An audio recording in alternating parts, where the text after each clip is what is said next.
Permettez-moi, en tant que directrice de l'Institut Droit et Santé, de vous souhaiter la bienvenue en présentiel et également en distanciel. Bienvenue pour ce nouvel entretien Droit et Santé consacré au statut de l'infirmier référent.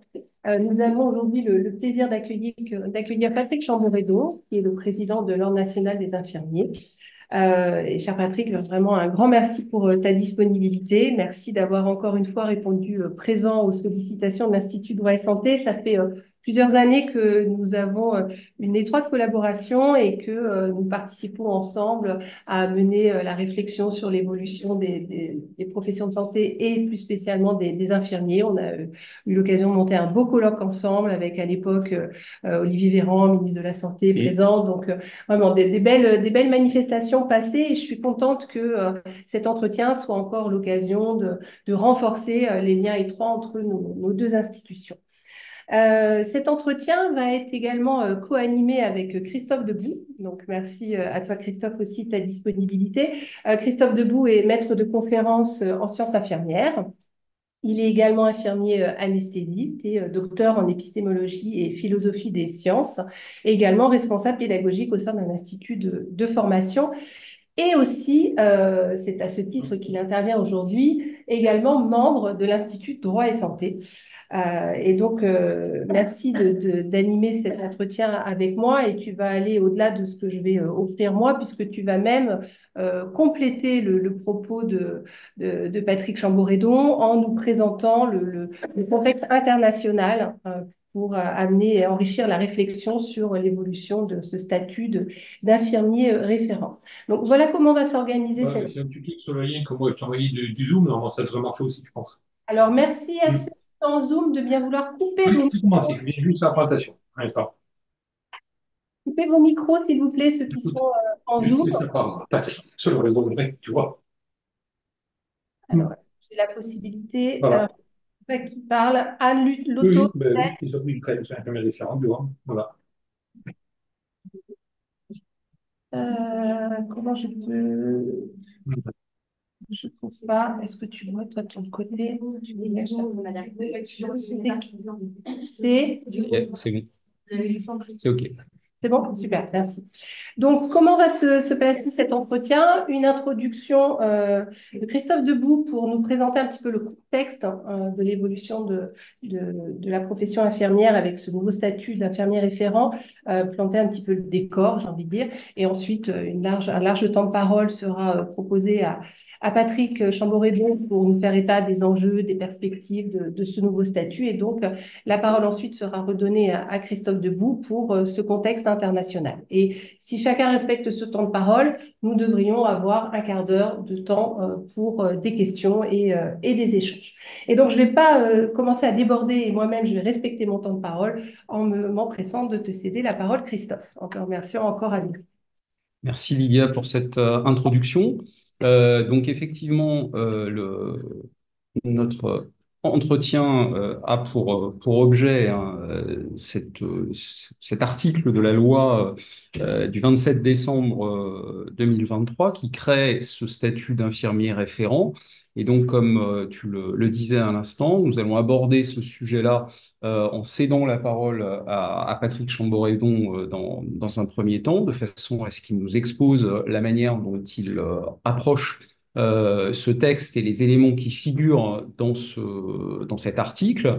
Ensuite, donc, j'essaierai de brosser un petit peu au niveau de la littérature scientifique infirmière internationale, quel cadre de référence on peut utiliser et mobiliser de manière à donner des éléments structurants à la mise en œuvre concrète en France de ce statut. Et ça nous laissera ensuite un temps d'échange avant de clôturer cet entretien. Donc, bien sûr, la loi et l'article, on le projette pour mémoire et donc en lien avec ce texte, on a dégagé quatre objectifs qui vont guider notre présentation et notre entretien du jour. Donc, on va pointer d'une part quelles sont les caractéristiques de l'infirmier référent que l'on trouve donc dans ce texte du 27 décembre. Ensuite, on verra en quoi cette évolution qui est annoncée, elle peut constituer une réponse aux besoins et aux attentes de la population dans la situation actuelle. Nous regarderons en quoi, au niveau international, qu'est-ce qui s'offre à nous pour opérationnaliser ce concept en France? Et puis, on essaiera de dégager un certain nombre de perspectives nationales quant à l'évolution de cette fonction. Et je cède la parole au président de l'Ordre national des infirmiers, Patrick Chamboredon. De façon à ce qu'il s'exprime sur le sujet. Merci Christophe, merci Lydia. Je vais remonter plus avant le colloque avec Olivier Véran, puisqu'on avait déjà commencé à travailler avec Didier Tabuteau quand il était dirigeant de la chaire. Et donc, c'est quelque chose qui doit s'inscrire dans le temps et on en a parlé un peu avant de commencer cette réunion. Merci aux gens qui sont présents en visio, merci aux gens qui sont présents dans la salle, c'est sympa de venir et d'écouter un Marseillais à Paris raconter des histoires sur la loi parisienne. Donc, on va essayer de faire en sorte d'arriver à permettre de faire un point là-dessus. Est-ce que le PowerPoint, il est... Oui. Donc, Christophe a bien introduit les choses. Je suis, comme Christophe, infirmier. Moi, j'ai fait de la dialyse, je suis pas IAD. Et donc, je suis président de l'ordre depuis 6 ans et demi. Et donc, c'est à ce titre-là que j'interviens aujourd'hui. Et en toute amitié avec la chaire, parce que vraiment, c'est essentiel qu'on puisse travailler de concert sur tous ces sujets-là. Donc, le contexte global de la France, on a ces slides qui seront mises, je crois, sur le site. Donc, ça sort pas de nulle part l'idée d'avoir cet infirmier référent. Il y a quelque chose qu'on n'a pas mis là dans les slides, mais il y a un contexte quand même que tout le monde connaît et partage actuellement ici en France. C'est le vieillissement de la population qui est de plus en plus prégnant avec l'explosion des maladies chroniques. Et on n'a pas mis le vieillissement, mais les chiffres de l'adresse prévoient qu'il y ait 30% de décès en plus chaque année sur les 30 prochaines années. Donc, on voit bien que l'histoire du baby-boom, et je suis désolé, je suis du côté avec les cheveux gris et tout ça, il va bien falloir prendre en charge ces populations qui vont vieillir et aller plus loin dans un cheminement de vie. Et puis, au-delà de ces questions de vieillissement de la population, les maladies chroniques, la capacité de vivre en bonne santé plus longtemps est aussi un sujet qu'il faut absolument qu'on traite, avec un système de santé qui actuellement est plus orienté vers des urgences, vers du traitement de pathologies plutôt violentes, et pas du tout vers les soins chroniques, et un système qui également donc, va prendre en charge des urgences de façon très performante et très euh, technique, alors qu'on doit passer vers un système qui va faire plus de prévention, puisqu'on sait très bien que la soutenabilité du système ne va arriver que par cette euh, évolution-là, qui est peut-être mal nécessaire, mais qui a priori doit être, parce qu'on va améliorer à la fois la qualité de vie des patients, on va améliorer également les statistiques qui sont la durée de vie en bonne santé plus longtemps, et donc permettre de prendre en charge avec une même enveloppe budgétaire, ou qui sera en légère augmentation avec l'inflation peut-être, mais en tout cas de prendre en charge plus de gens plus longtemps et de répondre aux besoins de santé de cette population vieillissante. Donc, voilà le contexte qui a poussé en fait l'Ordre national des infirmiers lors des différents textes qu'on a eu à traiter, que ce soit des PLFSS où on a obtenu des évolutions assez claires et notables sur le rôle et la périmétrie de l'exercice infirmier. On peut parler de l'évolution par l'acquisition complète d'infirmiers de la compétence vaccinale qu'on avait déjà sur le geste, mais pas sur la prescription. On peut également évoquer la question des plaies cicatrisation, qui est également un sujet qui a été acquis ces dernières années. Et tout ça avec d'autres évolutions. Je ne vais pas faire une longue litanie de tout ce qu'on obtient. Mais en tout cas, la question des ALD, puisque si on circonscrit l'entonnoir vers les ALD, ça a été dit par le Sénat, et les infirmiers référents ne seront en charge finalement que des personnes en ALD. On a mis quelques chiffres. Mécaniquement, on parle de gens qui sont 9 millions, ça va aller vers 12 millions. On a une augmentation qui est évoquée par Franck Chauvin, l'ancien président du Haut Conseil de la santé publique, sur une vidéo qu'on a fait ensemble qui s'appelle Les Matinales de l'Ordre. Je fais un peu de publicité pour le site de l'Ordre et nos visios. Et il nous dit que mécaniquement, ce sera 15% d'augmentation des personnes en ALD sur les prochaines années à venir. Donc, on est vraiment sur une évolution exponentielle des besoins de prise en charge. Et au-delà de ces 15%, on sait très bien que ça a été un défi pour l'assurance maladie qu'il a présenté comme ça. Il y avait en 2022 700 000 patients étiquetés ALD, donc déjà diagnostiqués, qui n'avaient pas de médecin traitant. Donc on est face à une problématique qui est prégnante actuellement et sur lequel l'objectif qui a été donné, c'était une diminution, voire pas de patients pris qui sont étiquetés ALD, qui n'est pas de soignants à disposition ou en proximité. Donc là, les derniers chiffres qu'a sorti la CNAM, c'est qu'ils ont réussi à résorber à peu près la moitié. Donc, je crois qu'il reste 400 000 patients en ALD qui n'ont pas de médecin traitant. Et donc, il faut quand même offrir sur l'ensemble du territoire en France une offre de soins de proximité. Étant donné que là, on ne parle pas de transfert de compétences ou de frontières entre les métiers. On parle de patients déjà étiquetés qui ont besoin d'être pris en charge au quotidien et selon les pathologies peut-être simplement des allers-retours avec le médecin, voire des discussions au travers entre professionnels de santé par un patient qui est pris en charge dans une CPTS ou une MSP ou dans une maison de santé. Donc vraiment quelque chose qui peut être éviter des pertes de chance pour les patients et alerter rapidement et également faire quelque chose qui est à la main des infirmiers de façon très simple, de l'éducation thérapeutique pour permettre à ces patients d'être pris en charge de façon plus simple. Donc, tout ça dans un contexte, bon, en général, je n'en parle pas, mais c'est écrit sur la slide, il y a une pénurie de médecins traitants, et on sait très bien que d'après les chiffres qui ont été faits par la DRES, non pas par la DRES, mais par l'IGAS, on retrouvera un nombre de professionnels de santé, de médecins, équivalent au nombre de maintenant que dans une dizaine, voire une quinzaine d'années, en fonction de la sociologie, des nouveaux professionnels, de leur nouveau mode d'exercice de leur profession et de leur durée et leur longévité dans le temps de l'exercice de leur profession. Donc tout ça concourt à proposer une nouvelle offre que l'ordre a portée, qui ne vient pas de nulle part, puisque dans d'autres pays du monde, et Christophe y fera allusion, il y a un organisme international qui s'appelle le Conseil international des infirmiers, qui avait en 2020 une politique de dire nursing now, donc qui veut dire les infirmiers maintenant, mais au-delà de ça, qui est promouvait quelque chose qui s'appelle l'infirmier de famille, qui finalement à la terminologie française s'adaptait mal. Et comme il y avait déjà le médecin traitant, l'infirmier référent, le pharmacien correspondant, l'infirmier référent rentrait bien dans ce triptyque de prise en charge, finalement les trois professionnels qui sont inséparables et indispensables pour une prise en charge. Le médecin va prescrire, poser le diagnostic, prescrire.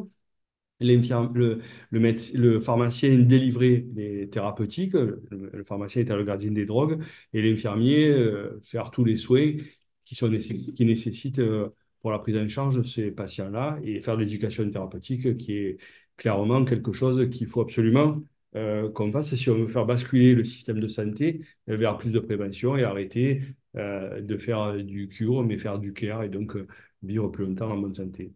Donc voilà ce qui a guidé l'ordre infirmier quand on a eu des discussions avec Frédéric Valtou au sujet de sa loi. D'ailleurs, sa loi ne comportait pas uniquement que l'infirmier référent, hein, puisqu'il y avait la possibilité aussi pour les ordres d'intégrer les communautés territoriales de santé, qui n'étaient pas du tout prévues initialement. Et ça a été intégré suite à la discussion avec le Sénat et la CMP, la Commission mixte paritaire Sénat-Assemblée nationale l'a maintenu. Donc, on voit bien que dans ce texte, il y a plusieurs choses. Et d'ailleurs, il porte un nom qui n'a pas été rappelé, mais qui était améliorer l'accès aux soins par l'engagement territorial des professionnels. Et donc, on voit bien qu'on est totalement dans ce cadre-là, à la fois sur les territoires, à la fois en proximité, à la fois par les professionnels les plus nombreux qui sont disponibles et en proximité des patients. Donc, on a toujours, nous, produit des cartes, et vous les retrouverez plus loin sur notre site, en montrant qu'il n'y a pas de désert infirmier. Plusieurs raisons à cela.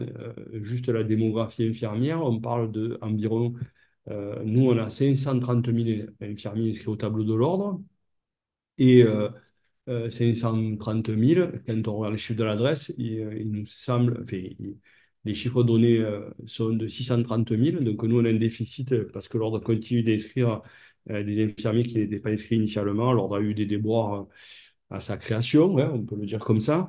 Et on est en train de rattraper le retard. On a inscrit environ 40 à 50 000 infirmiers chaque année.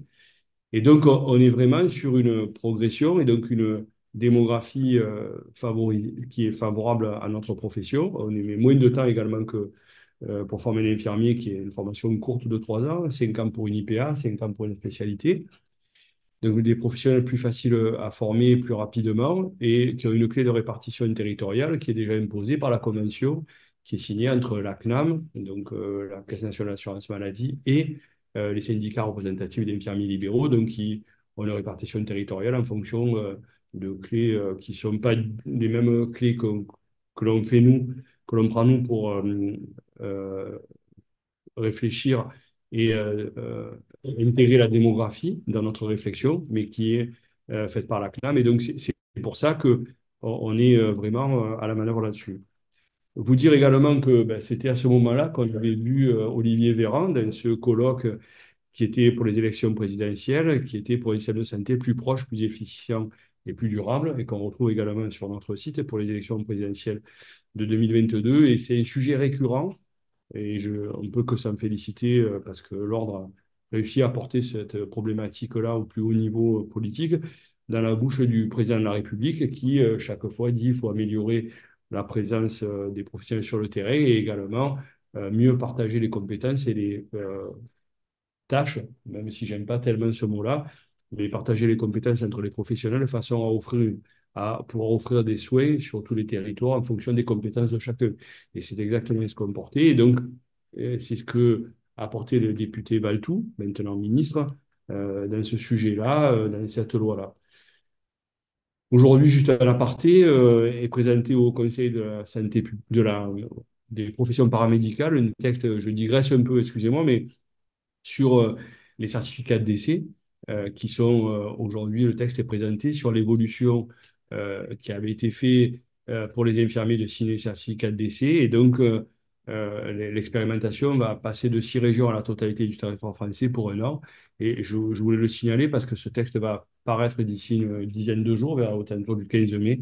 Et donc, c'était un point aussi pour vous montrer que le député, maintenant ministre Valtou, était vraiment dans cette dynamique-là de pouvoir répondre au plus près aux besoins des patients et des Français, puisque bon, les certificats de décès, c'est quand même un drame quand on ne peut pas avoir une levée du corps, avoir une mise en bière et une mise en terre assez rapidement. Donc, on est vraiment dans un processus à la fois d'accompagnement de profession à évoluer, mais également dans un processus qui répond à des besoins de santé exprimés sur les territoires qui ne sont pas couverts sans réellement vouloir avoir de concurrence entre les professions. Parce que, encore une fois, il faut bien comprendre que tout ce qui est pas fait sur les territoires, et derrière vous, donc vous avez la densité des infirmiers actifs, c'est une carte de 2023 qu'on produit grâce à notre base de données. Alors là où il y a des points blancs, c'est pas que c'est vide, c'est juste qu'il y a des infirmiers, mais que vous le voyez, la base, bon, c'est écrit en tout petit, donc je ne peux pas trop zoomer, mais on voit bien qu'il y a quand même des infirmiers. Il y a toujours, on retrouve la diagonale du vide qui est souvent décrite en France, mais on voit bien qu'il y a des infirmiers partout qui sont territorialement répartis. On sait bien que le sud de la France et le centre de la France sont particulièrement dotés parce qu'il y a une réalité démographique. Il vaut mieux être dans le sud au soleil qu'à Paris quand il pleut, quand on est plutôt âgé, parce que les rhumatismes et tout ça, c'est quand même plus agréable de les vivre au soleil. Et puis, il paraît que la misère s'est mise au soleil d'après l'artiste Aznavour. Donc, on est dans un contexte où il faut bien comprendre que on n'est pas en train de dire, on est en train de monter les médecins contre les infirmiers ou que les infirmiers sont en train de prendre le travail aux médecins.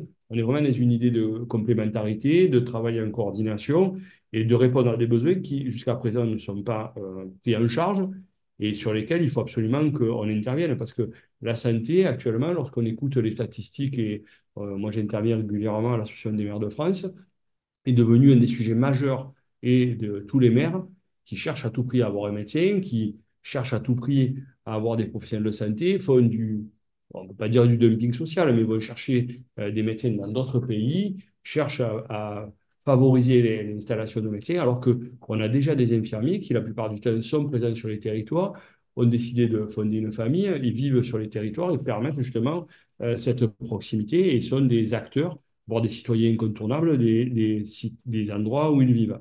Donc, les infirmiers libéraux, pareil, vous voyez une très grande densité. On avait les infirmiers de la diagonale du vide qu'on retrouve sur toutes les professions et qu'on retrouve sur l'ensemble des cartes qu'on retrouve. C'est aussi un marqueur de la 5G, hein. Il n'y a pas de 5G à ces endroits-là, il n'y a pas de 4G. C'est assez compliqué de trouver des professionnels et les infirmiers sont quand même présents parce que quand je vous dis sur le blanc, il y a quand même des professionnels, on le voit. Il y a toujours plus d'un professionnel parce que quand c'est blanc, c'est entre 0,1 et 7 professionnels sur les territoires. Donc, on est vraiment sur une position qui est déjà de présence et des compétences qui sont acquises et qui sont garanties à la fois par la formation, mais également par l'ordre, puisque ce sont des gens qui sont inscrits, bon, pour les libéraux, je dis qu'il y avait un déficit, mais c'est beaucoup sur les hospitaliers et sur un traitement qui est essentiel, puisque on a quelques chiffres, alors on ne les a pas mis là, mais on les mettra peut-être dans l'article à venir, sur les parts de dépenses en assurance maladie qui sont à la fois constantes voire exponentielles. On est passé de 59% des dépenses en 2006 à maintenant 66% en 2020 sur les derniers chiffres disponibles. Donc on voit bien que ça a une part financière de plus en plus importante avec une prévalence des maladies chroniques où on a le diabète de type 1 et de type 2 qui sont très en évolution constante sur ces sujets-là, principalement, mais également les affections qui actuellement sont le plus tracées. Bon, vous avez vu l'obésité qui est en train de prendre une grande place dans les sujets. Et puis, bon, là, il y a beaucoup de jeunes qui sont dans la salle, mais les maladies, la santé mentale déjà inquiète beaucoup, que ce soit à tous les âges de la vie, sur lesquels il faut absolument qu'on ait une réponse de proximité.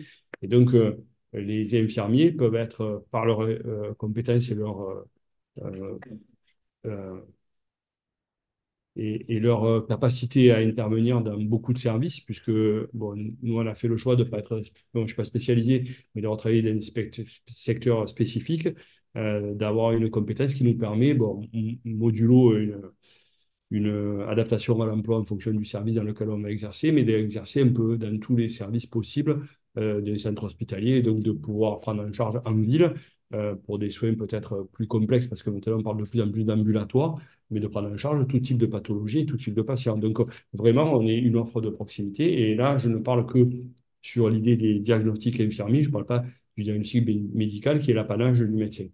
Donc, je dis, on a une ressource qui est présente et donc il faut absolument qu'on puisse permettre cette ressource de l'exploiter au mieux.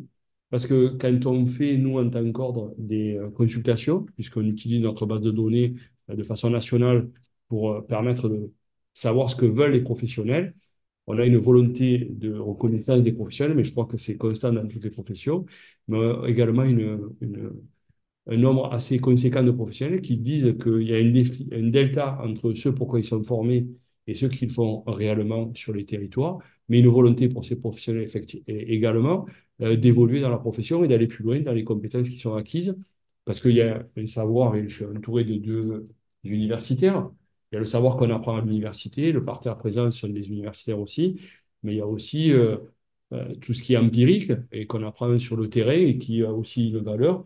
Et on parle de plus de VAE et de VAP. Donc, forcément, les infirmiers, quand on va travailler dans certains services, on apprend des choses qu'on n'aurait pas forcément appris dans les livres et qu'on apprend et qui, après, doit être conforté et doit être validé par des diplômes, mais sur lesquels on peut très bien intervenir et être performant sur ces sujets-là. Donc, finalement, après toutes ces digressions qui ont été un peu longues, j'ai pas le compteur, je sais pas, il faut que tu me dises si je suis trop long. Mais les infirmiers référents doivent être. Quels sont les infirmiers, quelles sont les avancées concrètes permises par ce nouveau statut? Eh bien, on ne sait pas. En tout cas, c'est assurer le suivi paramédical, c'est écrit dans le texte, et la coordination des soins entre les différents professionnels en lien avec le médecin traitant. Donc, une fois qu'on a dit ça, le champ des possibles, c'est vraiment à écrire. C'est pour ça qu'aujourd'hui, c'est très intéressant cette journée que Lydia m'a soumis, cette idée de venir là, parce que ça va être une des premières discussions publiques qu'on va avoir avant de rencontrer le ministre pour essayer de faire de la doctrine et de voir avec les interactions qu'on va pouvoir obtenir aujourd'hui, de poser des jalons pour voir qu'est-ce qui est possible, qu'est-ce qui est souhaitable et qu'est-ce qui est réalisable. Parce qu'encore une fois, les infirmiers ont des revendications, mais les kinés également, les podologues aussi, et puis les sages-femmes, enfin, tous les professionnels de santé, et les prises en charge sont de plus en plus complexes. Donc à partir de là, il faut absolument qu'on puisse trouver des négociations, et les médecins également ne souhaitent pas non plus se voir dépossédés de leurs compétences. Donc il faut qu'on arrive à s'ajuster ensemble, et donc cette question qui est traduite comme ça, c'est travailler davantage et mieux ensemble. Encore une fois, il ne faut pas qu'il y ait de confrontation dans les professions. On est tous autour du patient. Le patient exprime des besoins et il faut qu'on arrive à les mettre en musique, en proximité, en sachant que le temps médical est de plus en plus contraint et restreint sur les territoires et que donc il faut absolument qu'on arrive. Donc, dans ces idées-là, il y a question, ce qui est écrit en gras, c'est-à-dire le parcours de soins, qui est beaucoup documenté par la HAS, qui va dire que pour certains types de pathologies, il y a des incontournables, il y a des choses qu'il faut absolument faire. Si on prend un diabétique, puisqu'on a pris le point tout à l'heure des diabétiques, où on sait que c'est quand même la pathologie la plus représentée. Est-ce que le patient aura eu son fond d'œil chaque année? Est-ce qu'il aura vu un podologue pour le mal perforant? Enfin, il faut faire la longue litanie de ce que les recommandations de l'HS, mais le parcours de soins est essentiel pour éviter les pertes de chance et justement permettre aux patients de vivre le plus longtemps et en bonne santé. Donc, c'est un vrai sujet. Et donc, la question de la coordination autour de cette prise en charge qui est essentielle parce que là, j'ai beaucoup parlé autour des professionnels de santé, mais il y a peut-être un sujet qu'on n'a pas évoqué, mais qui est, à mon sens, essentiel, c'est tout ce qui est médico-social, qui reste un coin sombre de cette prise en charge. On peut faire de l'insuline à un patient parce qu'il est diabétique, mais si dans son frigo, il n'y a rien à manger, c'est compliqué de faire de l'insuline parce que derrière, on va avoir une iatrogénie avérée qui va être prégnante. Et donc, il faut absolument qu'on ait aussi ce contexte social qui soit pris en charge avec toutes les aides sociales qui peuvent être prises par les municipalités, par les CCAS, il y a tout un tas de choses. Mais on parle de ça, mais on peut aussi dire que l'infirmier va coordonner un service pour venir faire le ménage avec lui également. C'est aussi du social, mais pas des soins infirmiers. Donc tout ce volet-là, c'est le professionnel qui finalement va, parce que l'insuline est stockée dans le frigo, voir ce qu'il y a dans le frigo du patient et dire ben, qu'est-ce que vous avez mangé, vous avez rien mangé, qui va alerter les services sociaux, qui va également passer quand c'est l'été et qu'il y a une question de canicule, de dire eh ben, il faut boire parce que si vous prenez vos médicaments et que vous ne buvez pas, ben, pareil, on est dans une difficulté, dans une situation qui est un peu dramatique pour les patients. Donc c'est encore le professionnel de proximité qui va connaître ce contexte-là, qui va connaître également le contexte familial, puisqu'il y a aussi quelquefois les professionnels infirmiers sont des scientifiques, on peut le dire comme ça, je crois, hein, puisqu'on est formé à l'université et peuvent démonter ou démontrer que certaines croyances qui sont largement véhiculées par les réseaux sociaux ne sont pas forcément vraies. On voit bien que la question de la vaccination cette année en France, notamment pour la grippe, et je ne parle pas du HPV, sont quand même très discutées et que c'est beaucoup de fausses croyances et de rumeurs qui sont véhiculées et qui peuvent être véhiculées aussi au sein d'un foyer, donc qui vont empêcher certains patients d'une prise en charge, qui vont les priver d'une prise en charge et aggraver donc les pertes de chance. Donc tout ça fait que c'est essentiel de jouer avec les professionnels qui sont là. Donc j'avais parlé du médico-social. Excusez-moi, je vais un peu plus vite que les slides parce que j'ai voilà. Mais en tout cas, il faut absolument qu'on arrive à mieux travailler ensemble et que donc cette dimension évolue pour qu'il y ait une coordination. Et encore une fois, c'est le professionnel le plus présent, je dirais, au domicile. Et puis, il y a une dimension préventive. Ça, c'est quelque chose pour cela, la soutenabilité du système.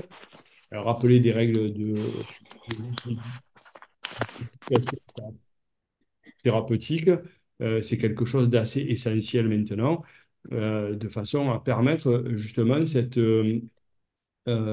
soutenabilité du système, je l'ai dit, de vivre plus longtemps et en meilleure santé. Et de toute façon, c'est quelque chose auquel tout le monde aspire. Et puis, il y a quand même une réforme des retraites avec des parcs à la retraite qui vont être plus tardives dans l'âge. Et donc, c'est mieux quand même que les gens arrivent en meilleure santé à la retraite pour en profiter peut-être un petit peu, mais également, c'est beaucoup plus facile et beaucoup plus simple. Donc, ce volet-là est essentiel. Et puis, on sait qu'en vieillissant, on va tous être plus dépendants et avoir besoin de plus de soins et de soins de plus en plus lourds. Et si on veut aller vers un système plus soutenable, il y a aussi la question de l'ambulatoire et donc de la prise en charge à domicile de personnes qui seront dépendantes un peu plus.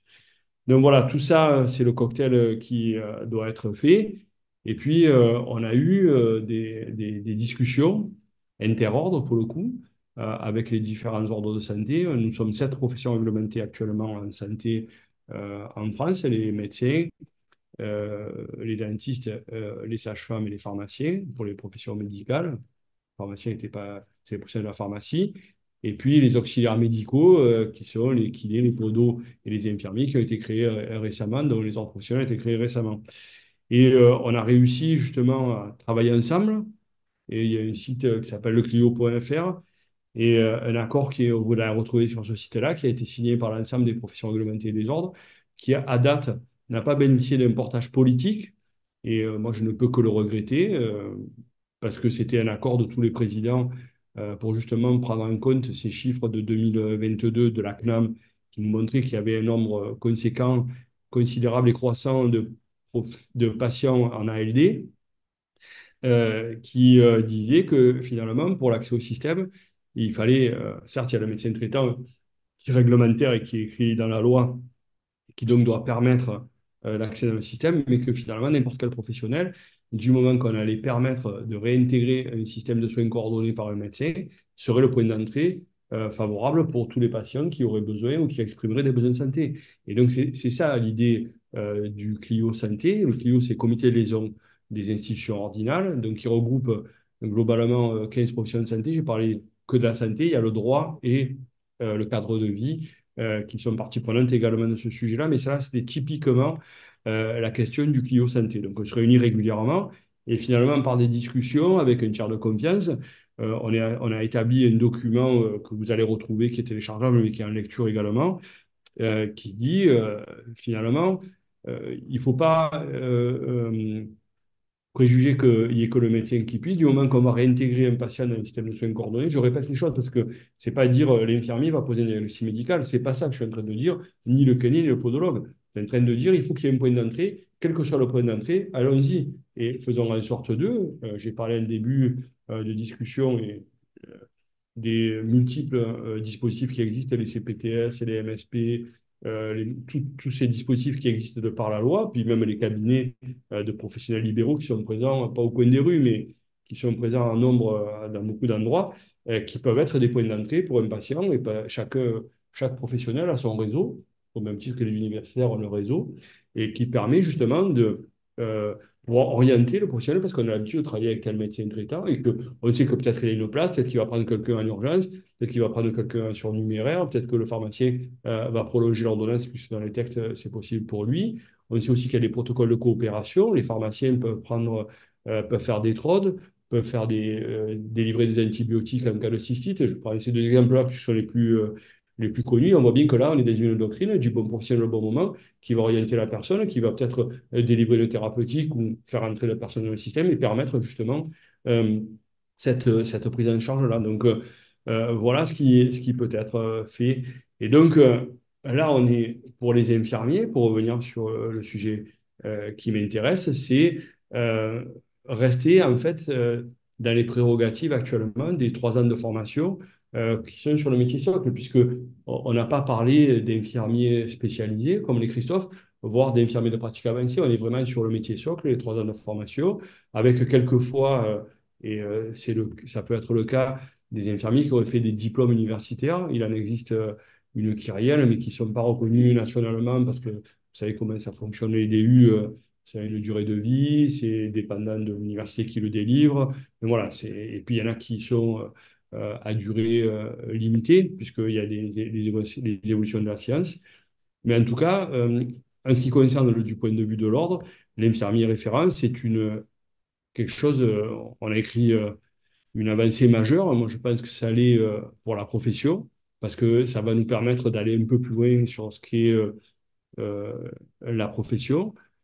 C'est une avancée majeure pour les patients, mais c'est aussi quelque chose qui va permettre de reconnaître ce que font la contribution réelle des infirmiers dans le système de santé. Parce que nous, ce qu'on mesure dans les consultations dont je vous ai parlé, c'est que les infirmiers nous disent qu'ils dépassent largement, souvent, le rôle qui leur est attribué par la loi. Donc on a, nous, en tant qu'ordre, un cruel, je dirais pas dilemme, mais une grande difficulté quand on a les inscrits au tableau qui nous disent, moi, j'ai que cette compétence-là, mais pour prendre en charge le patient, je suis obligé de dépasser ma compétence qui m'est attribuée dans le réglementaire par la loi. En tant que régulateur, l'ordre ne peut pas être insensible à ce qui se passe.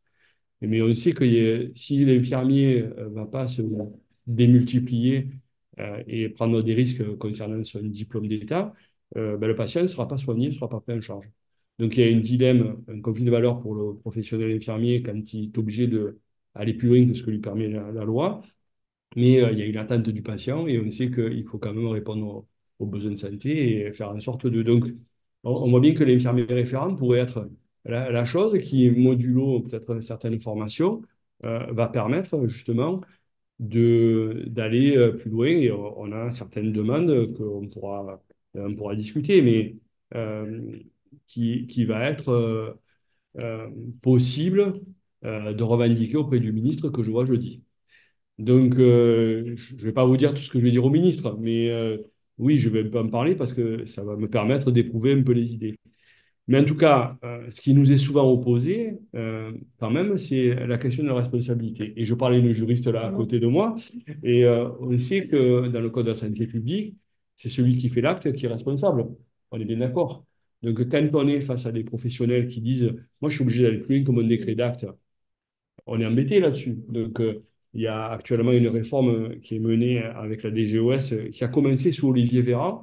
Et comme je crois que depuis Olivier, il y a eu 5 ministres, il y a un sujet qui est le fil rouge de la Direction générale de l'offre de soins, qui est la refonte du décret d'acte infirmier vers un décret de compétence, pour justement être plus large et pouvoir répondre de façon plus autonome aux besoins des patients.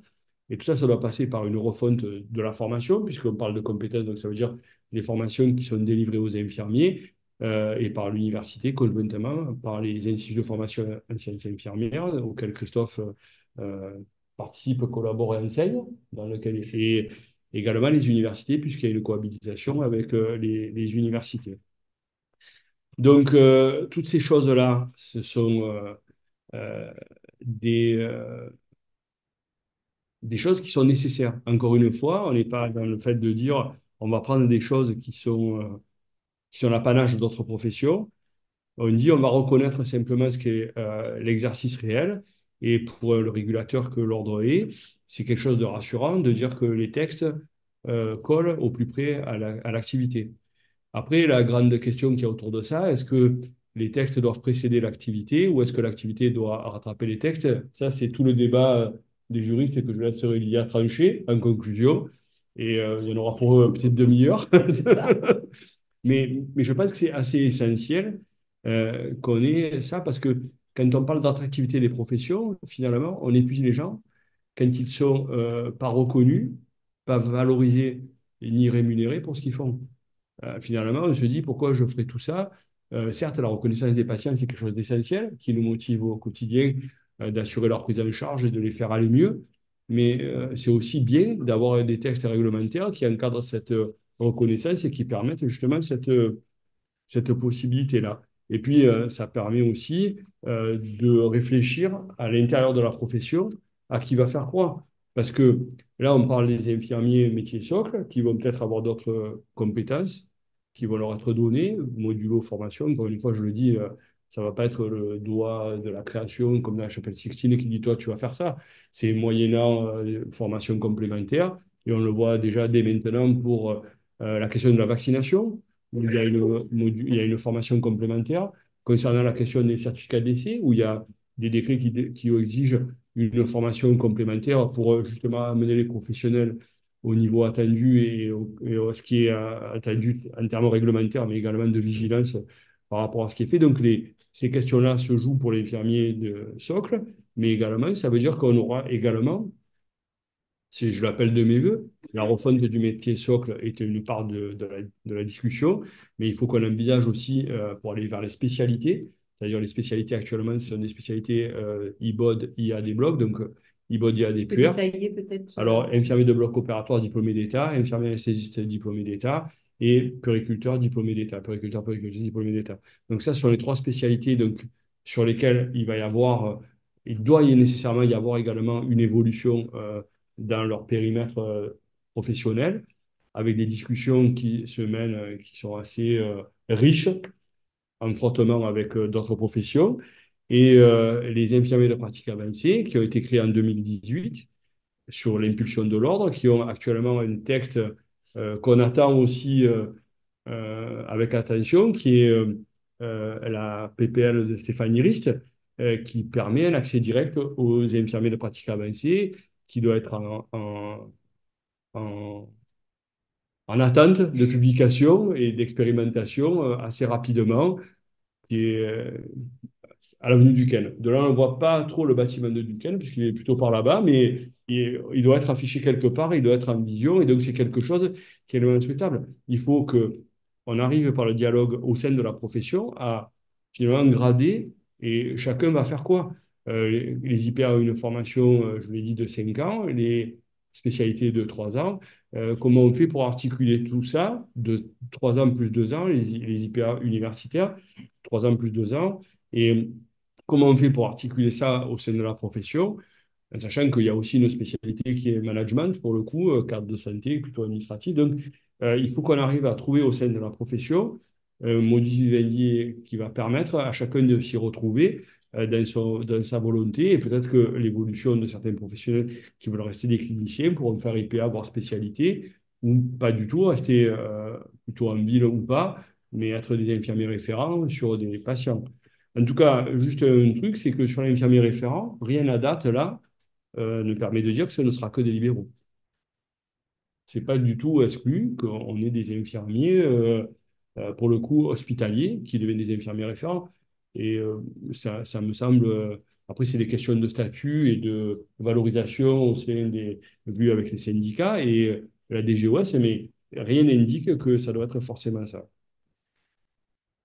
Donc, Euh, les infirmiers doivent, alors ça c'est un peu d'autopromotion, un discours pro domo, mais en tout cas, l'ordre est vigilant sur la question de l'inscription au tableau, mais pas simplement de façon coercitive et autoritaire. C'est juste qu'avec l'inscription au tableau est délivré aux professionnels un numéro RPPS, répertoire partagé des professions de santé, qui est le numéro unique d'identification tout au long de la vie et donc de responsabilité sur les actes réalisés. On a parlé tout à l'heure de la responsabilité qui était souvent opposée aux infirmiers.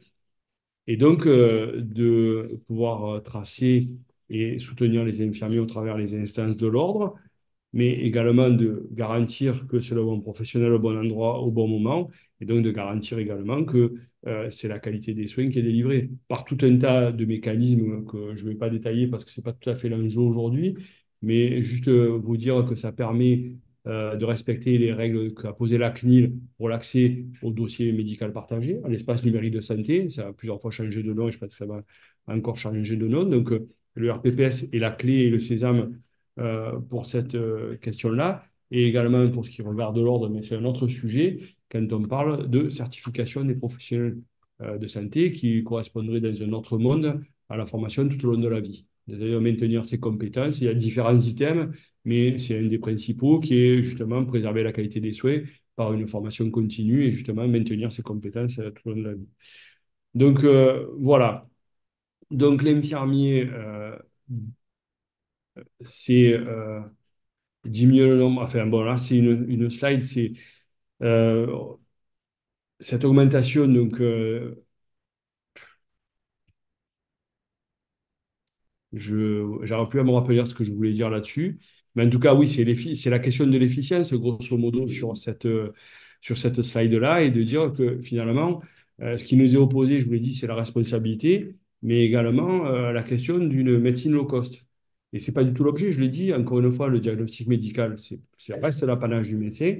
Les infirmiers doivent permettre d'assurer une prise en charge, être un point de vigilance et la transformation du système. En tout cas, la question des ALD, il y a une polémique actuellement gouvernementale. C'est pour ça que ce slide-là, je l'ai mise, mais je ne voudrais pas trop m'étendre dessus. Peut-être qu'on la retirera du PowerPoint. Mais en tout cas, il y a une question autour des infirmiers référents et qui est dans la loi maintenant, puisque c'est la PPL Baltou, de s'occuper que des patients en ALD. Donc, clairement, bon, voilà, j'ai fait une digression parce que c'était un peu ça. En tout cas, je l'ai dit tout à l'heure, la question de la coordination, à notre sens, c'est essentiel qu'elle ait choix à l'infirmier, puisque c'est la réalité, c'est le professionnel de proximité au quotidien et qui voit le patient dans le monde social, médico-social, et qui, pour le coup, connaît aussi le contexte familial.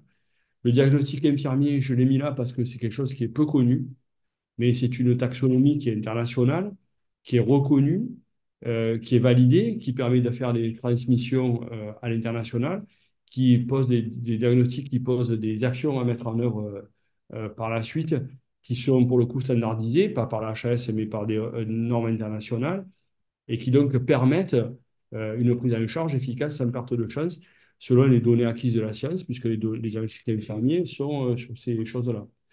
Ensuite, il y a la question de la consultation infirmière. Je vais rappeler simplement que en 2018, euh, lorsqu'avec Christophe, nous avons été les interlocuteurs du Conseil national de l'Ordre des médecins, nous avions essayé pour les infirmiers de pratique avancée de faire écrire dans la loi qu'il y avait une consultation infirmière. Donc, on parlait d'infirmiers Bac+3 et Bac+2 et qui allaient avoir une formation universitaire de haut niveau avec les professionnels qu'on a. Et donc, on s'est retrouvé avec une longue phrase en trois parties qui veut dire consultation, mais sur lequel on n'a pas mis consultation. Juste si vous avez une voiture que vous allez la faire réparer, le garagiste fait un diagnostic et il a une consultation pour faire ce diagnostic. Pour les infirmiers, ce n'était pas possible, pas entendable. Mais c'est pour ça qu'on a remis ça, ce n'est pas un cheval de bataille ni un irritant vis-à-vis d'autres professions, c'est juste de dire que comment est-ce qu'on peut faire pour poser un diagnostic infirmier si on ne fait pas une consultation, c'est-à-dire un entretien avec un patient, tout simplement, à la recherche de signes cliniques qui vont nous permettre de poser un diagnostic infirmier et donc d'avoir une question autour de tout ça, qu'est-ce qu'on met en place comme plan de soins et pour justement répondre aux besoins de santé et négocier avec le patient. Donc, la question de la consultation est essentielle. Ce serait une vraie reconnaissance et de l'activité des professionnels. La question de l'adressage, quand on est en proximité, jusqu'à quelle heure? 19 heures. 19 heures. Donc, la question de l'adressage est quelque chose d'essentiel puisque quand on parle de plaie de cicatrisation, notamment, si vous avez un patient qui a une plaie qui est infectée, actuellement, qu'est-ce qu'il faut faire? Il faut qu'on appelle le médecin pour avoir une ordonnance pour faire un prélèvement et qu'en plus, on ait une deuxième ordonnance pour adresser au laboratoire le prélèvement pour qu'on ait un antibiogramme pour justement permettre la prise en charge par le médecin, le diagnostic et la mise en place de thérapeutique. Donc, si on pouvait simplifier certaines choses, la question de l'adressage vers d'autres professionnels, la question de l'adressage vers un laboratoire, la question de prélèvement que l'infirmier peut réaliser. Je rappelle simplement que pendant la crise Covid, les deux professions qui ont réalisé le plus de TROD, donc des écouvillonnages au fond du nez, sont les pharmaciens et les infirmiers. Donc je pense qu'on ne peut pas nier la compétence qui a prévalu pendant la crise Covid, qui nous a permis à la fois de vacciner, mais de mettre en protection énormément de Français. Et donc, cette question de l'adressage, que ce soit vers d'autres professionnels, si un patient ne marche plus, mais qu'on se rend compte qu'il a besoin de semelles, peut-être que le podologue, l'infirmier, pourrait adresser au podologue sans être obligé de passer par le médecin et pour faire en sorte d'eux. Pareil pour un kiné, pour une réadaptation à la marche, pour des choses comme ça. Enfin, il y a beaucoup de choses qui pourraient être plus fluides, plus simples.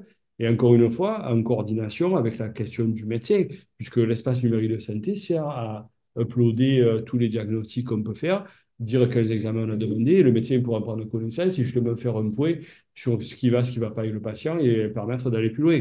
Encore une fois, ça, c'est quelque chose qui peut être fait maintenant et il faut voir quelle est la place pour les infirmiers de pratique avancée, parce que là, on parle encore une fois des infirmiers de soins généraux et les infirmiers de pratique avancée pourraient avoir l'accès direct, comme ça a été dit dans la PPL Stéphanie Rist, et aller beaucoup plus loin vers d'autres thérapeutiques, d'autres adressages et d'autres questions. Donc, tout ça, ça veut dire aussi une question de premier recours. Ça veut dire que comme ça a été écrit dans les accords du CNIO, et je précise que les 7 présidents d'ordre ont signé, donc du CNOM à l'infirmier et podologue, donc ça veut dire que dans cette question-là du premier recours, on reconnaît à la fois dans la permanence des soins, mais également dans le premier recours, les infirmiers comme des professionnels de santé en capacité d'assurer une prise en charge. Et bien entendu, la question de la prescription, parce que Et c'est pas prescrire pour prescrire, parce que quand on prescrit, il y a aussi quelque chose qui nous est largement reproché. Dans la salle, il y a quelqu'un qui s'occupe du PLFSS qui nous est largement reproché par l'article 40, qui est l'aggravation des finances publiques. Donc, on n'est pas dans ce cadre-là. Ce n'est pas ce qu'on souhaite, creuser le déficit de l'État, mais c'est être plus efficace peut-être. Et donc, de voir jusque dans quel périmètre les infirmiers pourraient éventuellement permettre de fluidifier le parcours. Et quand on a un patient qui n'arrive plus à acheter ses médicaments parce que son ordonnance est périmée ou qu'il en a plus, il a plus fait attention, il faudrait qu'on puisse, sous certaines réserves, sous certaines conditions, peut-être une liste de médicaments possibles, comme c'est actuellement pour les IPA, en sachant que si on fait ça pour les infirmiers référents, les IPA auront un champ plus large, parce que c'est ça, c'est la montée en puissance d'une profession avec plus d'autonomie. Il faut que cette autonomie, elle se joue à la fois sur le métier socle, et on en a parlé pour les IPA, à aller beaucoup plus loin sur ce qui est le champ des possibles pour eux.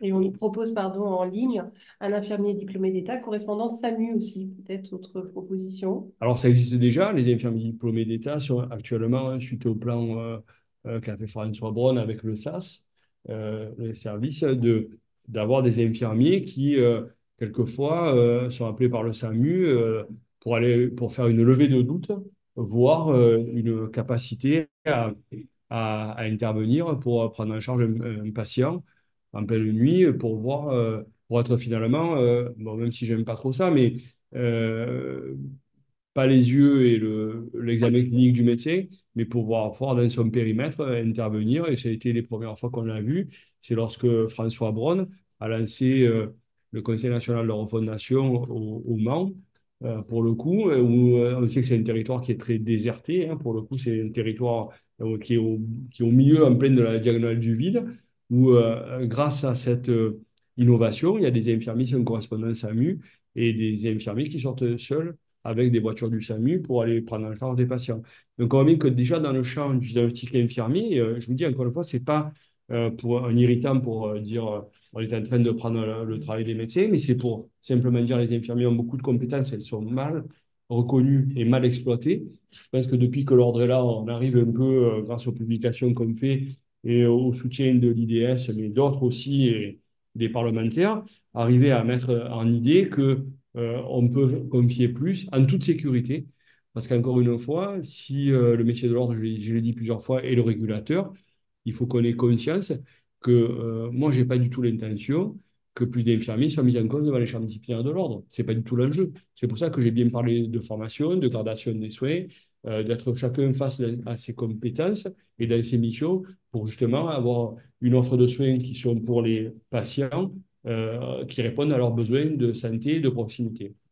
Je crois que je suis un peu en avance, mais de 2 minutes. Parfait. Donc, merci. C'est mon Merci. deuxième prénom. Parfait. Merci beaucoup. Merci alors. Je pense qu'effectivement, là, tu nous as bien démontré en fait comment planter le décor, affirmer le principe d'un statut d'infirmier référent, c'est une chose, mais que le meilleur est à venir, dans le sens où c'est ce fameux décret qui va définir qui, quoi, comment, avec qui, et qu'en fait, là, on n'en est qu'au début de l'aventure et que le champ des possibles est ouvert et qu'on espère que le décret saura répondre aux attentes de l'ordre et de toute la profession infirmière. On va peut-être aller voir ce qui se fait ailleurs ou quelles sont les expériences internationales qui vont vous permettre de voir ce que pourrait être ce futur statut d'infirmier référent en écoutant Christophe Degout à présent. Merci. Alors effectivement, on va voir là dans ce temps qui existe entre la publication de la loi et la rédaction des textes, quels sont les cadres de référence au niveau international que l'on pourrait mobiliser de façon à aider le décideur dans sa rédaction de ces textes. Alors bien sûr, les éléments de contexte ont déjà été posés et expliqués par Patrick à l'instant. Hein. Donc effectivement, il y a des éléments clés qui sont à repréciser dans notre contexte national. D'une part, c'est la chance que nous avons et que nous envient pas mal d'autres pays du monde. C'est aussi le fait d'avoir une couverture santé universelle, hein, qui est quand même un des objectifs clés pour l'OMS dans les objectifs du développement durable. On l'a dit, effectivement, des situations qui vont vont augmenter la demande en soins, situations qui sont expliquées par le vieillissement de la population, donc plutôt une cause démographique, mais aussi une augmentation de l'incidence et de la prévalence des pathologies chroniques. Ce qui amène une situation pour un certain nombre de patients d'être dans des situations très complexes, à la fois pour ces patients et à la fois pour les personnes, pour leurs proches et les personnes qui les aident au quotidien. On est dans une logique aussi au niveau de l'offre de soins et au niveau de ce que les professionnels de santé peuvent apporter à cette offre de soins, qui est drivée par un certain nombre de mots-clés, hein. Ces mots-clés, c'est tout d'abord la pertinence des soins, c'est un axe fort, l'efficacité des projets de soins, des interventions qu'on peut proposer aux patients, et puis bien entendu, une logique de qualité des soins, de sécurité du patient, tu l'as souligné à plusieurs reprises, et puis aussi penser en termes de coûts, de façon à réfléchir aussi à l'efficience de ce que l'on peut proposer. Donc une majoration de cette demande en soins, et puis derrière, un constat qui nous met en difficulté, pas les seuls pays dans le monde à avoir cette difficulté, c'est-à-dire une tension au niveau de l'offre de soins liée à des pénuries de professionnels de santé et notamment une pénurie sur laquelle la France réfléchit depuis 2002, qui est liée à la pénurie médicale. Il faut aussi regarder dans ce contexte-là que, bien entendu, cette situation d'une demande qui augmente et d'une offre qui a tendance à peiner à progresser crée des difficultés accrues d'accès aux soins. Il faut aussi regarder, et ça c'est peut-être une perspective intéressante à creuser, c'est qu'on arrive aussi à trouver des innovations, notamment dans ce que nous propose et ce que nous proposera demain le numérique en santé, qui permet aussi parfois d'alléger certaines activités de soins de façon à pouvoir recentrer l'activité des professionnels de santé sur réellement leur activité clinique et donc parfois nous permettre de surseoir à cette difficulté vécue. Alors là-dessus vient l'article 15 de cette loi du 27 décembre. Et donc, si on regarde, si on en fait une lecture rapide, on voit déjà le cadrage qui peut être donné, à la fois en termes de qui pourra bénéficier de l'intervention de cet infirmier référent. Donc là, on voit bien, il s'agit de patients qui sont porteurs d'une ou de plusieurs pathologies chroniques. On commence à dresser également les caractéristiques de cet infirmier référent, hein. Donc, ça peut être un individu où il peut exercer en groupe, il peut avoir une activité libérale, mais aussi exercer au sein de centres de santé ou au sein d'une maison de santé. Et puis, bien sûr, on ne va pas imposer à un infirmier de jouer ce rôle d'infirmier référent, mais c'est quelque chose qui repose sur l'acceptation par ce dernier de cette mission. Cet article précise également de manière assez large quelles vont être les missions qu'on va attendre de lui, donc de la prévention, du suivi et puis du recours.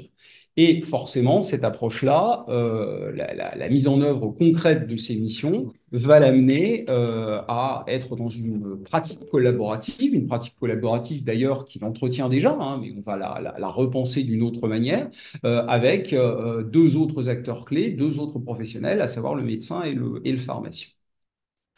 Donc l'idée, quand on a ce cadrage, forcément, c'est de se dire ces difficultés, ces pénuries, ces manques d'accès aux soins sont partagés par d'autres pays et est-ce qu'on peut regarder au niveau international, est-ce qu'il y a des stratégies, est-ce qu'il y a des dispositifs qui ont été mis en place justement pour essayer de trouver une réponse efficace à ces sujets.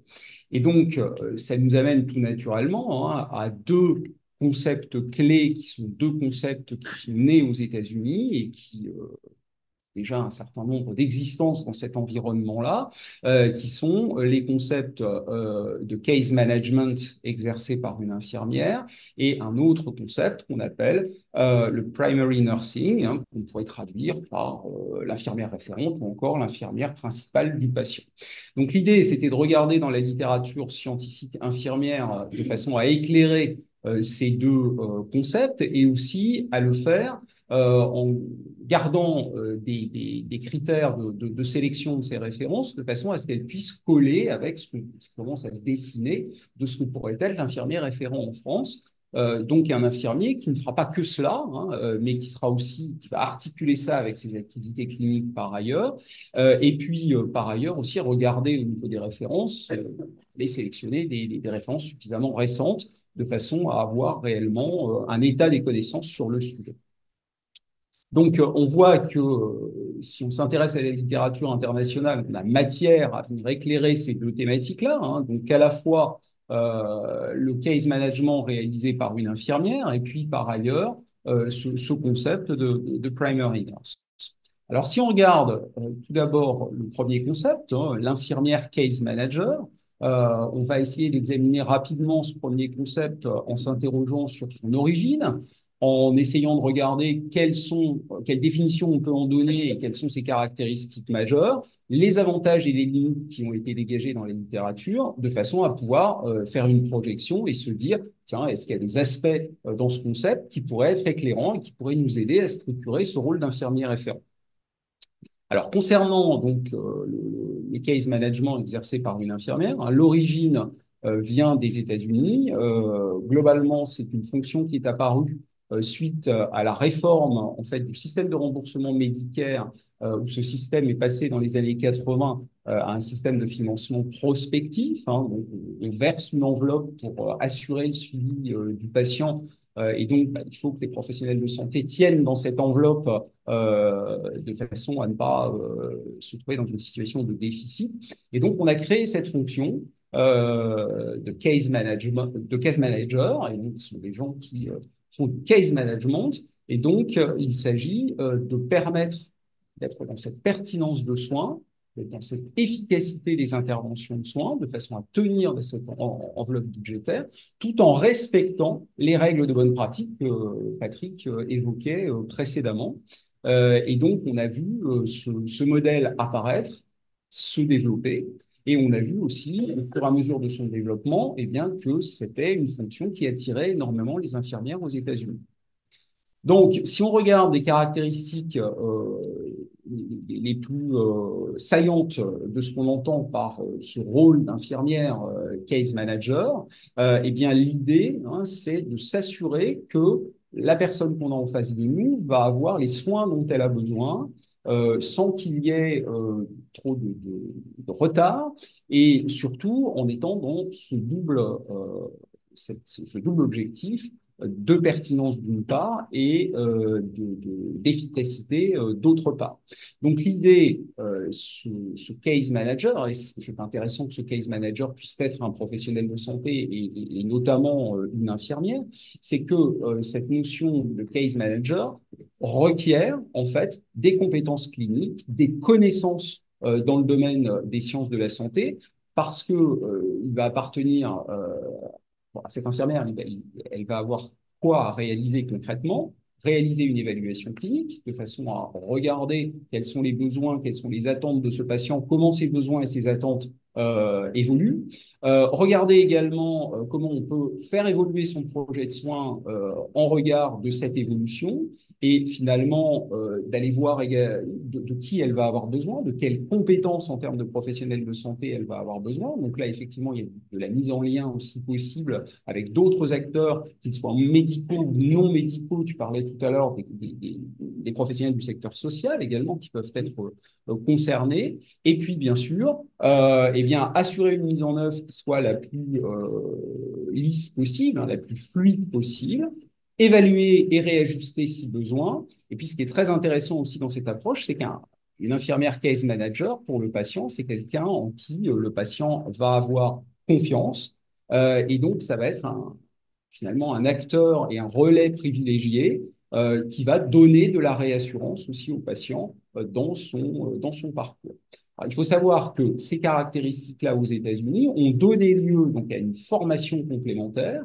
Donc, si vous voulez exercer cette fonction de case manager, vous avez une certification à préparer pour s'assurer que les connaissances et les compétences sont là. Et donc, une fois que cette certification est obtenue, vous pouvez exercer cette fonction. Alors, au niveau des infirmiers, certains exerce cette fonction exclusivement, je ne suis pas trop centré sur ce cas de figure-là, alors que d'autres le font en conjonction avec leurs activités cliniques. Et cette deuxième façon d'exercer cette fonction était plus en accord avec ce qui semble poindre autour de la question d'infirmier référent. Alors, si on regarde les études qui ont été réalisées par rapport à cette fonction et surtout à ce que cette fonction permet de dégager, on se rend compte qu'il y a du bénéfice à aller chercher autour de l'accès aux soins. Forcément, comme le focus, ça va être la pertinence des soins, quelque part, il n'est pas étonnant de voir que c'est un bénéfice qui puisse être dégagé. Forcément, la coordination entre les acteurs, la coordination aussi entre les secteurs de soins, entre l'hôpital, le secteur de consultation, le domicile, eh bien, va s'en retrouver renforcée, puisque ces case managers sont aussi formés à utiliser des méthodes et des outils qui vont finalement fluidifier le parcours du patient. Les case managers ont un gros rôle également en termes de plaidoyer, de façon à s'assurer que le patient va bien recevoir les soins qu'il est en droit de recevoir. Alors ça, c'est plutôt les aspects positifs qu'on trouve dans la littérature. Et puis, bien sûr, les aspects, les axes de progrès, les limites, c'est que, bien sûr, ça peut générer une charge de travail assez conséquente pour l'infirmière qui est engagée dans ce type d'activité et qu'il est parfois difficile d'arriver à conserver un partage entre, d'une part, ses activités cliniques et puis ses activités qui complètent la clinique, mais qui sont celles de case manager. Donc, si on regarde à partir de ces avantages et de ces limites et des éléments caractéristiques qui définissent ce qu'on entend par cette infirmière case manager, quel est l'intérêt pour notre réflexion autour du statut d'infirmier référent? On voit bien que ça matche relativement avec ce qu'on commence à voir poindre via l'article de loi de décembre. On voit aussi que, au regard du système du système de santé français, de l'organisation des professions de santé dans ce système, pour l'infirmier référent, il va être important qu'il puisse orienter, pointer à l'instant, et qu'il ait aussi le pouvoir d'agir. Parce que s'il ne fait que de constater ou s'il ne fait que de préconiser sans avoir beaucoup plus de pouvoir d'agir, on n'aura pas nécessairement les mêmes résultats que ceux que je viens de pointer et qui sont issus de la littérature. Ça veut dire aussi, on l'a vu, aux États-Unis, il faut une certification supplémentaire. Donc, ça veut dire qu'il faut acquérir des connaissances et développer des compétences. Donc ça, forcément, c'est quelque chose sur lequel il faudra aussi travailler dans le contexte français. Et puis, bien sûr, les case managers sont en général centrés sur des populations ciblées que ces infirmières connaissent bien. On citait tout à l'heure le cas des patients vivant avec un diabète, mais ça peut être aussi d'autres pathologies chroniques relevant d'une ALD. Donc ça, c'était pour le premier concept, celui d'infirmière case manager. On a un autre concept qui est assez intéressant aussi à examiner dans ce cadre-là, qui est celui de primary nurse, ou infirmière principale ou infirmière référente. Pour ce deuxième concept, c'est aussi un concept qui trouve naissance aux États-Unis. Alors, celui-ci est un petit peu plus ancien que le précédent, puisque, en fait, ça a été identifié à partir de la fin des années 60 comme un nouveau modèle d'organisation de l'offre de soins hospitalière. Et donc, c'est de ce fait, vu son apparition à cette période-là, on a un grand recul par rapport à ce que ce modèle peut apporter. Et donc, quelles vont être les bases, les caractéristiques de cette infirmière référente? Eh bien, ça veut dire que si on prend un groupe d'infirmiers, quel qu'il soit, qu'il soit hospitalier ou qu'il exerce en ville, eh bien, ces infirmières, elles vont, chacune d'elles, être nommée l'infirmière référente d'un certain nombre de patients.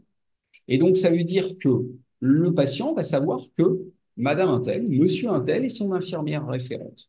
Et une infirmière référente, elle doit être présente pour tous les éléments clés, les moments clés du parcours du patient, des processus de prise de décision qui concernent l'évolution de son projet thérapeutique. Bref, à chaque fois qu'il se passe quelque chose d'important dans ce parcours de patient, eh bien, elle doit être présente, on doit lui donner la parole, elle doit faire partie de l'espace de prise de décision. Mais ça veut dire quand même que forcément, hein, si on imagine un exercice à domicile ou un exercice à l'hôpital, eh bien, elle va être aussi pour les autres patients pour lesquels elle n'est pas la référente, ben, elle va leur dispenser des soins. Mais dans ce cas-là, elle va jouer cette fois-ci ce qu'on appelle un rôle, elle est infirmière associée. Mais c'est sa collègue qui va être référente de ces patients-là. Donc, c'est intéressant de voir aussi cette articulation entre des activités cliniques en tant qu'infirmière référente et puis des activités cliniques en tant qu'infirmière associée. Et tout ça peut se penser dans un groupe. Donc, voilà pour les caractéristiques. Alors, les avantages, globalement, et les limites de ce modèle tels qu'ils ont été évalués à l'étranger, il a été mis en évidence qu'il y a une satisfaction accrue à la fois des patients et des infirmières, parce que pour les patients, ils ont réellement quelqu'un vers qui se tourner et quelqu'un qui va vraiment avoir un suivi sans faille de leur situation. Et pour les infirmières, ça les repositionne dans un rôle de référent et puis réellement quelqu'un qui va pouvoir compter hein, et être identifiable pour le patient dans ce rôle. Bien entendu, les capacités de communication interpersonnelle qui sont caractéristiques des infirmières, auxquelles on forme les infirmières dès la formation de licence, eh bien, sont très aidantes hein, parce que forcément, être infirmière référente, ça veut dire aussi, certes, être partie prenante des décisions, mais il faut aussi alimenter les décisions qui sont prises quand on est autour d'une table où il y a d'autres professionnels de toutes les connaissances cliniques qu'on a pu acquérir au contact direct du patient en ayant un accès aussi sur son environnement de vie. Ça améliore la qualité, la sécurité des soins et donc forcément la coordination du parcours, hein, puisque chaque infirmière suit bien le parcours du patient. Mais attention, il y a aussi une petite limite, c'est que forcément, ça requiert une certaine stabilité des équipes, des effectifs, puisqu'on ne peut pas avoir un turnover permanent, sinon le système se trouve totalement dévoyé. Donc, on voit bien là aussi que ce deuxième concept a un intérêt aussi dans notre réflexion concernant l'infirmier référent en France, parce qu'on voit bien que c'est un modèle où on va avoir un alliage entre les activités cliniques et les activités dites afférentes à la clinique, c'est-à-dire la coordination, tout ce rôle de référent qu'on évoquait précédemment. Ça veut dire aussi qu'il faut qu'il y ait une bonne allocation, une bonne affectation de ces infirmiers référents de façon à ce qu'ils soient référents de groupes de patients, donc ils ont une bonne maîtrise, une bonne expertise clinique du sujet. Et peut-être, si on se projette dans la situation française, parce que certes, on a eu un virage ambulatoire, certes, on a voulu décloisonner, encore un peu de travail à faire quand même pour arriver à ce décloisonnement. Et il pourrait être intéressant, effectivement, que dans ce cadre-là, on puisse avoir certaines cloisons qui s'abaissent de façon à ce que eh bien, ce rôle d'infirmier référent ne s'arrête pas au mur de l'hôpital ou ne s'arrête pas à la sortie de l'hôpital quand le patient retourne à son domicile dans le cadre de son parcours. Donc là, il y a probablement aussi un point de vigilance à pouvoir poser dans le contexte français. Donc pour terminer, on voit bien, si on se projette, qu'on est face à deux concepts qui ont un intérêt certain dans la réflexion. Bien entendu, hein, quand on est dans une transposition de concepts comme ceux-là, qui ont été pensés ailleurs, dans un contexte différent, dans un système de santé différent, avec une structuration des professions de santé qui n'est pas la même que celle qu'on connaît en France, on ne peut pas faire du copier-coller, hein, ça n'aurait absolument aucun sens, mais il y a un travail de recherche de transposition de ce que l'on prend, de ce que l'on adapte, de ce que l'on ne prend pas dans le dispositif, et on peut espérer que dans la préparation des textes d'application, eh bien, ce travail puisse aussi s'inspirer de ces différents aspects. Dernier point, bien sûr, hein, si on se projette dans la mise en place effective de cette fonction d'infirmier référent, on l'a vu, hein, il est nécessaire de réunir un certain nombre de facteurs clés. Donc, forcément, donner du pouvoir d'agir à ce professionnel. Deuxièmement, continuer la volonté de décloisonnement du système qui est engagé.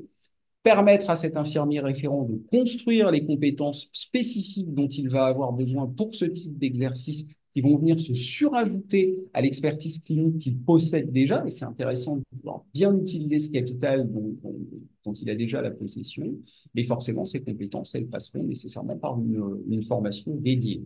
Ce qui est aussi important, c'est de bien informer les uns et les autres sur ce que c'est ou ce que ce n'est pas, parce que forcément, on introduit une nouvelle fonction, quand on bouge un peu la structuration des professionnels de santé, ça fait souvent un petit peu de bruit.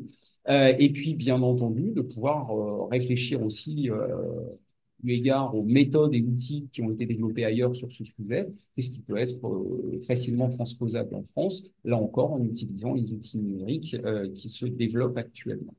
Et on imagine que le législateur pensera aussi à des critères et des dispositifs d'évaluation pour regarder les bénéfices dégagés de cet infirmier référent, de façon à pouvoir éventuellement continuer le développement ou au contraire réajuster. Voilà les quelques références sur lesquelles je me suis appuyé pour préparer cette, cette présentation.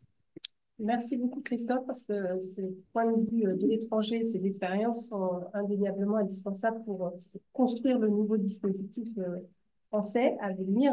Alors là, tu nous as présenté une étude universitaire, ton point de vue universitaire. Peut-être que l'ordre peut réagir, parce que Christophe ne s'exprime pas au nom de l'ordre. Peut-être au niveau de l'ordre, est-ce que vous avez réfléchi à vous inspirer de ces modèles? Est-ce que c'est plus l'un, plus l'autre? Est-ce que c'est la combinaison des deux, comme évoqué par Christophe? Alors, Christophe l'a dit, comparaison n'est pas raison, et transposition encore moins. Et donc, c'est un camarade de route, Christophe, pour les IPA. Et ça relève plus de la tambouille au coin d'une table entre discussions entre personnes qui se connaissent depuis des années et qui ont l'habitude de se frotter les uns aux autres que de transposition de modèles internationaux dans le système français.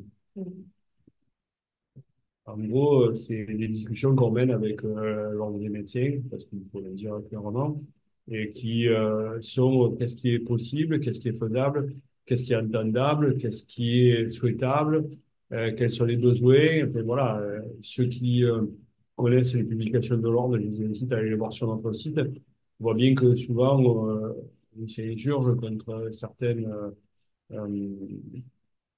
donc, on a employé le terme de corporatisme de la part de certains pour éviter que certains prennent ou se sentent lésés. Donc, il faut qu'on arrive à concilier l'intérêt des patients, l'intérêt des professionnels, la volonté des professionnels, maintenir l'attractivité sans que d'autres se sentent lésés.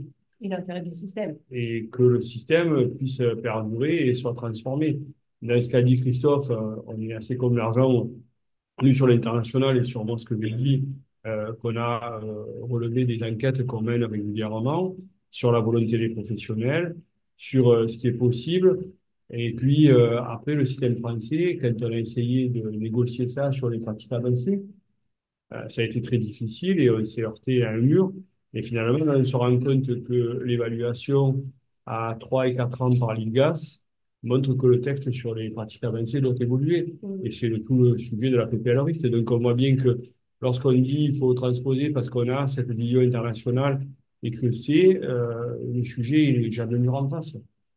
Et donc, il faut amener, par l'information des parties prenantes, à arriver à négocier quelque chose qui est souhaitable. Encore une fois, tous les intérêts, tous les ordres ont le même intérêt, qui est écrit dans le membre législatif, c'est la protection de la santé publique.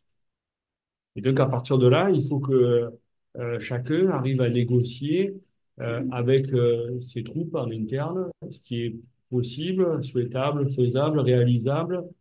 Et Christophe l'a rappelé, je l'ai dit à maintes reprises, qu'on agisse en toute sécurité, c'est-à-dire qu'on forme les professionnels pour accéder à ces nouvelles fonctions.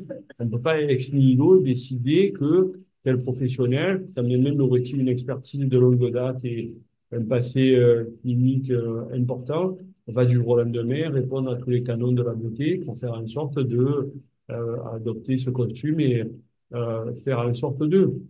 Moi, je l'ai dit initialement, les infirmiers pourraient être comme M. Jourdain. Ils font beaucoup de choses sans être reconnus pour ça. Et je ne parle pas de poésie, je parle de souhait. Et donc, à partir de là, il faut qu'on voit et qu'on se mette autour de la table et qu'on voit quel est l'intérêt du patient. On s'est souvent insurgé. Je vais reprendre l'exemple qui est ancien, mais qui est atterri l'année dernière, en août dernier, sur la vaccination. Les infirmiers vaccinés il a fallu que la campagne vaccinale contre le Covid patine et qu'on fasse une tribune avec France Santé pour que les infirmiers se voient transférer la compétence vaccinale. Donc, il y a des sujets, des moments où nécessité fait loi. Est-ce que c'est bien? Je ne sais pas, mais en tout cas, les compétences avérées et reconnues de certains professionnels doivent être reconnues et qu'on doit accompagner certains pour arriver à l'attendu, mais qu'il faut qu'on colle le plus près. C'est pour ça que je peux répondre à la question que je t'ai posée. Est-ce que la loi doit précéder les textes ou les textes doivent précéder la loi? Mais en tout cas, toute la question se joue là-dessus. Si on veut maintenir l'attractivité dans les professions, et je vais prendre l'exemple des médecins, si d'un coup il se trouve des procédés que la médecine perd toute son attractivité, est-ce qu'on va continuer à pouvoir former des médecins sur des études longues et rudes avec une sélection avérée? Finalement, donc il faut maintenir ce qui est possible par un dialogue constructif. Et je crois que je vais revenir là-dessus. Les dialogues du Clio ont été constructifs. On fait une signature commune devant les deux ministres, hein, puisqu'à l'époque, il y avait Agnès Firmin-Le et François Braun, de façon à permettre justement ce modus vivendi entre chacun pour dire, bon, mais finalement, il faut qu'il y ait un point d'entrée. Et ce point d'entrée doit être par tous les professionnels. Et après, comme tu l'as dit, sur un des modèles, l'infirmier est le pivot de cette prise en charge. Est-ce qu'on doit aller vers un autre système? Je ne sais pas. Mais en tout cas, les États-Unis adorent les systèmes intégrés, puisque c'est beaucoup ça quand même, hein. C'est Kaiser Institut et compagnie, où on a une enveloppe qui est donnée à un professionnel qui doit se débrouiller dans cette enveloppe pour prendre en charge tous les besoins de santé du patient, en prospective et tout. Donc, c'est pas le système français. Le système français est à l'acte. Donc, il y a aussi les questions qu'on n'a pas abordées là aujourd'hui. Je vais aborder brièvement dans le PLFSS, mais qui est comment on fait pour accompagner le changement par les moyens financiers. Et donc, il y a plus d'impact que simplement cette petite discussion qu'on a entre nous là, en disant, bon, voilà, il y a les désirata de chacun, il y a les volontés d'autres, il y en a qui disent il y a des murs et tout ça, mais il y a aussi comment on accompagne les professionnels à ce changement, que ce soit ceux qui vont perdre ou qui ont le sentiment de perdre. Parce que la prospective sur les patients en ALD, elle est colossale. Le vieillissement de la population, et je souhaite tous qu'on vive vieux et le plus longtemps, euh, va nécessiter de plus en plus de ressources, de plus en plus de professionnels, de plus en plus de soins. Donc, il y aura du boulot pour tout le monde. Donc, ceux qui ont le sentiment de perdre, il ne faut pas qu'ils aient une réalité. Et que ceux qui vont gagner, il faut qu'ils soient encouragés à gagner. Parce que sinon, il n'y a pas d'accord gagnant-gagnant. Donc, c'est pour ça que la négociation interprofessionnelle sous l'égide de la CNAM pour certains, du statut pour d'autres, avec le ministère, doit être la voie de passage et de concession pour chacun. Pour les IPA, on l'a mené il y a 5 ans. Et on est déjà en train de se dire, finalement, la négociation, elle n'a pas été parce que on a implanté un nouveau métier. Et là, avec l'infirmier référent, je crois qu'on est en train encore de faire ça, d'intégrer un nouveau métier. Ailleurs, Christophe l'a dit, on est sur des compétences acquises, sur des formations complémentaires, sur une reconnaissance différente. Donc, il va falloir qu'on tâtonne certainement pour l'intégrer au système français, mais qu'on arrive à promouvoir ça.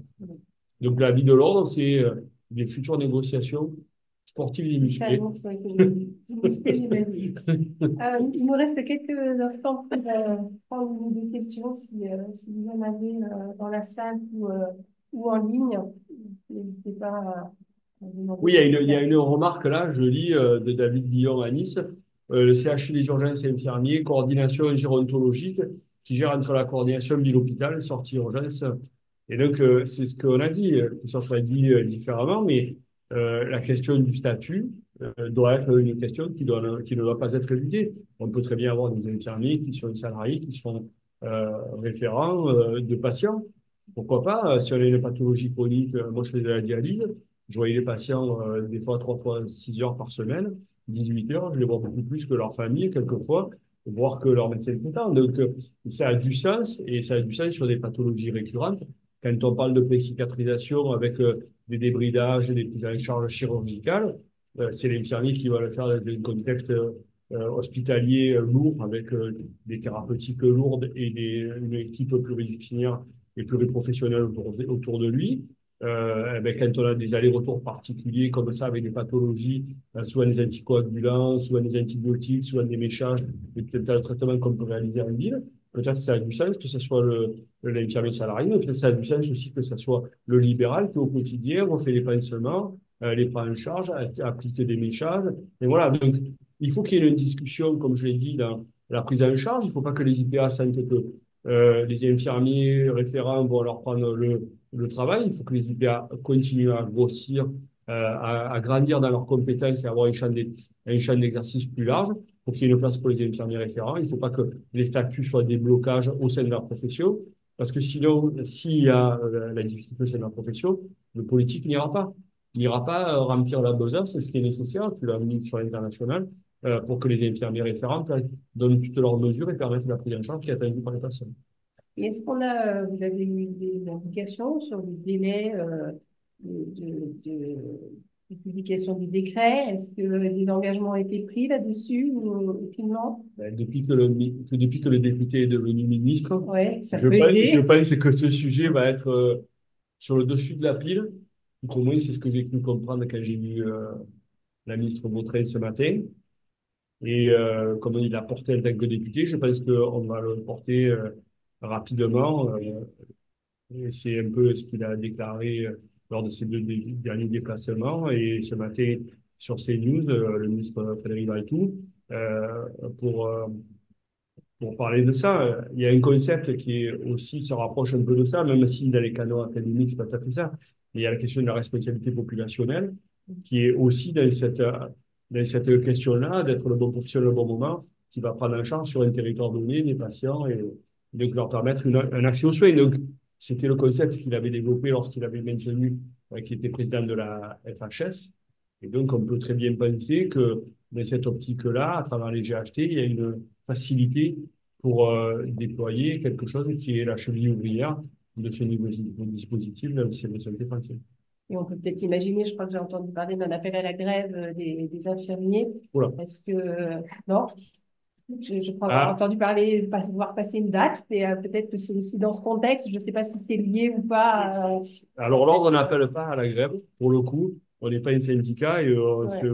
on se, on se maintient dans les missions régaliennes qui sont confiées par l'État et qui sont déjà très nombreuses, puisque ça va de la gestion d'un tableau à 550 000 professionnels, au contrôle des compétences, à l'inscription au tableau, au suivi, en termes d'entraide, mais également de tous les besoins qu'ont les infirmiers au quotidien. Donc, sur les appels à la grève, j'avoue que j'ai pas vu, hein, pour le coup, l'hiver. Mais non, là, nous, on n'appelle pas du tout à la grève.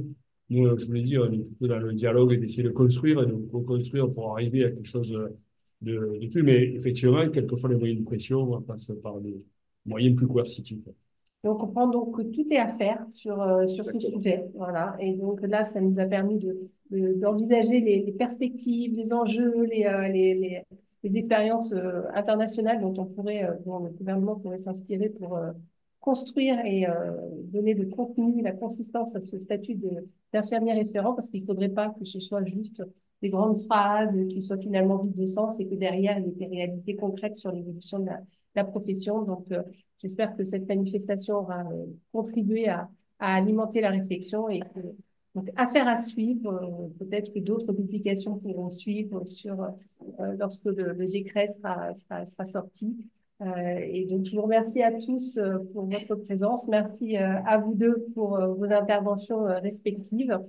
Et je me permets juste avant de clore cette session de vous rappeler que l'activité de l'IDS est actuellement très riche et que nous nous retrouvons dès jeudi pour une autre manifestation, autre sujet, donc un colloque le 7 mars sur les discriminations des femmes en santé. Je vous remercie et je vous souhaite à tous une bonne fin de journée. Merci beaucoup. Au revoir. Merci, au revoir. Merci, au revoir.